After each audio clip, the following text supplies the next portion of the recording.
दोस्तों, जिनकी फिल्में देखकर हम और आप बड़े हुए हैं, जिनकी फिल्मों ने सिर्फ हमारा मनोरंजन नहीं किया बल्कि हमारी यादें बनाई हैं, जिन्हें सोचकर हम अक्सर अपने बचपन में खो जाते हैं।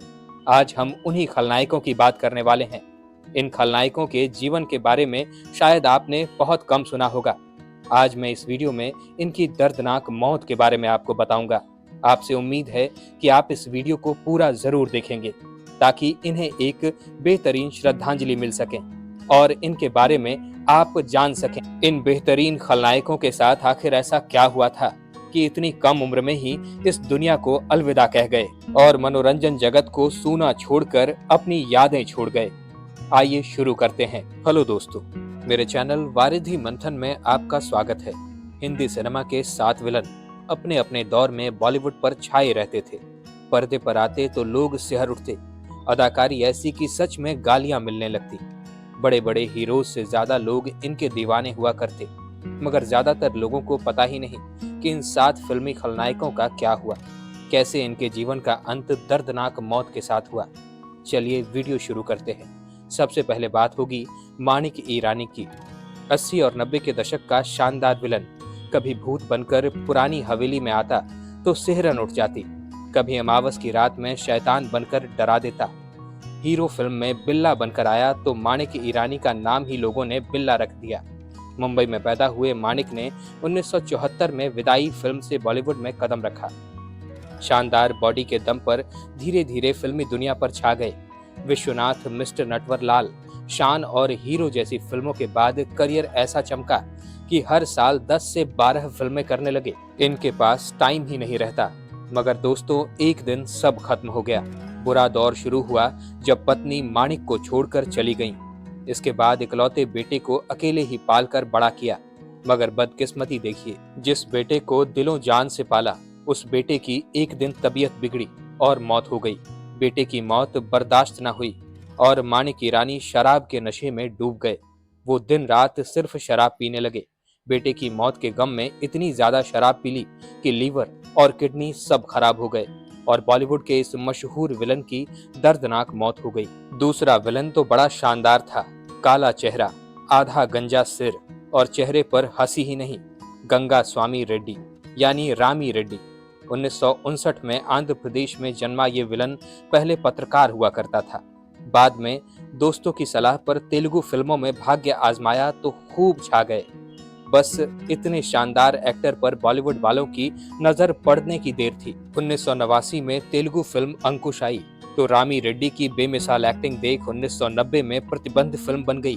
इसमें विलन नाना स्पॉट बनकर रामी ने ऐसी दहशत भर दी कि लोग दीवाने हो गए।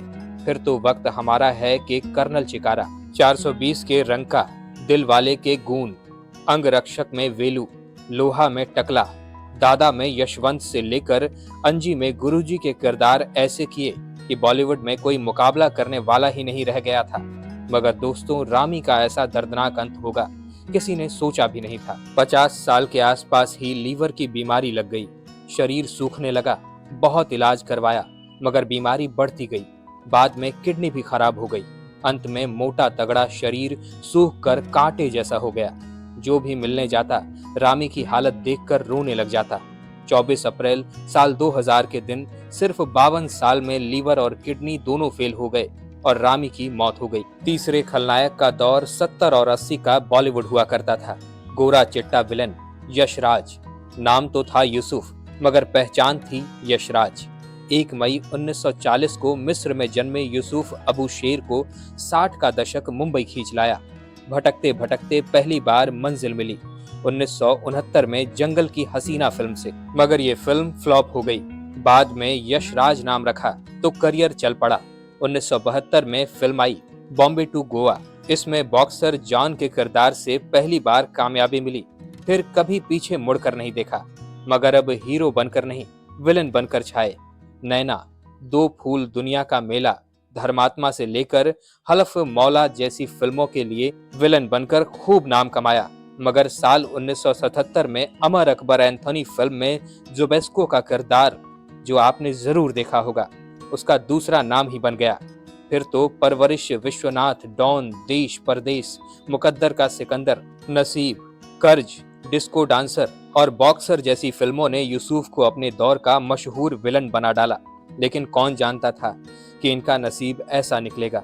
साल था 1985। यूसुफ हैदराबाद में एक फिल्म की शूटिंग कर रहे थे। उस दिन सुबह से ही शूटिंग चालू हो गई थी। उनके सीन शूट हो रहे थे। तभी अचानक उनकी तबीयत खराब हो गई। सिर में अचानक भयानक दर्द शुरू हो गया और वो सेट पर ही लड़खड़ा कर बेहोश हो गए। चारों तरफ हड़कंप मच गया। फौरन उनको अस्पताल पहुंचाया गया, जहां डॉक्टरों ने चेक किया तो पता लगा कि उनकी मौत हो चुकी थी। असल में उनको दिमागी बीमारी थी, जिससे उनको सेट पर ब्रेन हैमरेज हो गया। सिर्फ 45 साल में उनकी मौत हो गई। चौथे खलनायक की क्या बात करें, बड़े बड़े हीरो की ऐसी पर्सनालिटी ना थी। इनका नाम था महेश आनंद। 80 और 90 के बॉलीवुड का जबरदस्त फिल्मी गुंडा। 13 अगस्त 1961 को मुंबई में पैदा हुआ ये कलाकार पिता का गैराज संभाला करता था। एक दिन रीना राय की बहन बरखा राय कार लेकर आई तो दोनों की दोस्ती हो गई। ये दोस्ती प्यार में बदली और बरखा ने महेश को बॉलीवुड में लॉन्च कर दिया। हेमंत बिरजे की टार्जन फिल्म पहले इनको ही मिलने वाली थी, लेकिन खैर वो फिल्म हेमंत बिरजे को मिली। खैर 1987 में सुपर हिट इंसाफ फिल्म आई तो महेश आनंद चमक उठे। फिर तो आपने इनको कई फिल्मों में देखा, बुरे किरदारों में, कभी शहंशाह में गली का गुंडा तो कभी संजय दत्त की गुमराह में रिंग फाइटर, गंगा जमुना सरस्वती, सोने पे सुहागा, कब्जा, हथियार, इलाका, मुजरिम, तूफान, विश्वात्मा जैसी फिल्मों से बॉलीवुड में इनका बहुत नाम हो गया। मगर महेश आनंद के साथ क्या हुआ जानकर चौंक जाएंगे। 1996 में एक फिल्म की शूटिंग के दौरान हेलीकॉप्टर से गिर गए। रीढ़ की हड्डी टूट गई। साल भर बेड पर पड़े रहे और सारी फिल्में एक के बाद एक हाथ से निकलती चली गई। किसी ने साथ नहीं दिया। जो बचा था सब सौतेले भाई ले उड़े। धीरे धीरे महेश डिप्रेशन में आ गए और शराब के लती हो गए। समय इतना खराब हो गया कि ऑटो तक के पैसे इनके पास ना बचे। शराब पीते पीते एक दिन कैंसर हो गया। फिर 9 फरवरी 2009 को इनको टिफिन देने जो युवक आया, उसने पड़ोसियों को बताया कि 2 दिन से टिफिन बाहर ही पड़े हैं और अंदर से बदबू आ रही है। फिर पुलिस पहुंची, दरवाजा तोड़ा तो देखा कि महेश आनंद की लाश 3 दिन से सोफे पर पड़ी सड़ रही थी। 57 साल के इस विलन की इतनी दयनीय मौत होगी किसी ने कल्पना भी नहीं की थी। 5वां विलन तो सच में लाजवाब था। भूरी आंखों से ही खलनायक लगा करता। महावीर शाह, 80 की हिंदी फिल्मों का बेमिसाल गुंडा। 5 अप्रैल 1960 को मुंबई में जन्मे इस विलन को आपने भी किसी न किसी फिल्म में जरूर देखा होगा। क्या गजब की एक्टिंग करते। 80 और 90 की फिल्मों में घूसखोर पुलिस इंस्पेक्टर के किरदार में महावीर से ज्यादा कोई फिट नजर ही नहीं आता। आपने भी देखी होगी 1988 में तेजाब, जिसमें ये इंस्पेक्टर गुप्ता बने थे, या 1990 में पुलिस पब्लिक का इंस्पेक्टर खैरा, या 1991 में नरसिम्हा फिल्म का जेलर शिंदे। आपको याद होगा।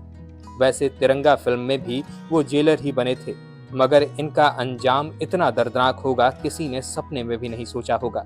साल 2000 को परिवार और दोस्तों के साथ विदेश घूमने की योजना बनाई। 31 अगस्त का दिन था। रोड से शिकागो की ओर जा रहे थे। एकाएक किसी वाहन ने उनकी कार को पीछे से टक्कर मार दी। एक्सीडेंट तो मामूली था, किसी को कुछ ना हुआ। बस एक बार तसल्ली करने कार से उतर गए और परिवार का हाल पूछने लगे। सब ठीक है, ये जानकर वापस कार में बैठने की तैयारी कर रहे थे कि इस बार दूसरी कार बेकाबू होकर पीछे से आई और महावीर शाह को रौंदते हुए निकल गई। इतने भयानक हादसे में उनकी रोड पर वहां तड़प तड़प कर मौत हो गई। बस 40 साल में उनका ऐसा अंत सच में सबको हैरान कर गया। छठा विलन तो खलनायक कम, हीरो ज्यादा लगता था। Kevin Packard. जिम में सधी हुई बॉडी तो हीरो पर भारी पड़ जाया करती। 9 जून 1964 को मुंबई में पैदा हुए केविन आयरिश अमेरिकन थे। बॉडी बिल्डिंग में खूब नाम कमाया तो दोस्तों ने फिल्मों में जाने की सलाह दी। साउथ सिनेमा में एंट्री ली, वो भी मिल गई। जब एक बार डायरेक्टर प्रियदर्शन ने उनको बॉडी बिल्डिंग करते देखा तो फिर साउथ होते हुए बॉलीवुड भी पहुंच गए। 1991 में आई सड़क फिल्म ने ऐसा नसीब चमका दिया कि फिर तो मशहूर हो गए। चमत्कार, तिरंगा, दीदार, आंखें, वक्त हमारा है, तड़ी पार, यशवंत लोहार, खिलाड़ियों का खिलाड़ी से लेकर बड़े मियाँ छोटे मियाँ जैसी ना जाने कितनी हिट फिल्मों में आप इनका किरदार देख चुके होंगे। मगर गेविन का अंत भी बहुत बुरा हुआ। 90 का दौर खत्म हुआ तो इनको काम मिलना ही कम हो गया। शराब की लत लग गई, खूब शराब पीने लगे और साल 2010 में नशे में भयंकर एक्सीडेंट हो गया। हादसे के बाद उठने के काबिल ही न रहे और बिस्तर पर आ गए। पत्नी छोड़कर चली गई। ऐसी दयनीय हालत भाई से देखी नहीं गई तो अपने घर ले आया। बस गेविन बेड पर पड़े पड़े अपनी मौत का इंतजार करने लगे। 18 मई साल 2012 को तबीयत ऐसी खराब हुई कि जब तक कोई अस्पताल ले जाता उनकी तड़पते तड़पते मौत हो गई। मौत भी ऐसी गुमनाम कि बॉलीवुड का कोई कलाकार झांकने तक नहीं पहुंचा था। साथ में खलनायक का दशक नहीं दौर हुआ करता था। अमरीश पुरी, जिनके जैसे विलन हजारों साल में शायद एक बार ही जन्म लेते हों, आंखों का इशारा ही अदाकारी करने लगता। मोगेम्बो खुश हुआ, क्या बोला पब्लिक ही खुश हो गई। तांत्रिक सपेरा बनकर बीन क्या बजाया कि लोग रोमांच से झूम उठे। 22 जून 1932 को नवा शहर पंजाब में जन्मे पहले बीमा कंपनी में काम किया करते थे। भाई की मदद से फिल्मों में पहुंच गए। रेशमा और शेरा फिल्म में रहमत खान क्या बने। फिल्म मेकर से समझ गए कि किसी महान कलाकार की आमद हो गई है। ऐसी ऐसी फिल्में, ऐसे ऐसे किरदार शायद ही किसी ने किए हों। उनके दौर में वो अकेले ऐसे खलनायक हुआ करते थे जिनकी फीस करोड़ों में हुआ करती थी। इनका अंत ऐसा होगा किसी ने सोचा भी नहीं था। अदाकारी में व्यस्त अमरीश पुरी की तबीयत बहुत खराब हो गई। चेकअप कराया गया, रिपोर्ट आई, सब हैरान। उनको एक बहुत दुर्लभ ब्लड कैंसर हो गया था जिसको माइलोड प्लास्टिक सिंड्रोम कहते हैं। कैंसर ने उनकी हालत दिन ब दिन बिगाड़नी शुरू कर दी। खूब इलाज हुआ मगर सब बेकार।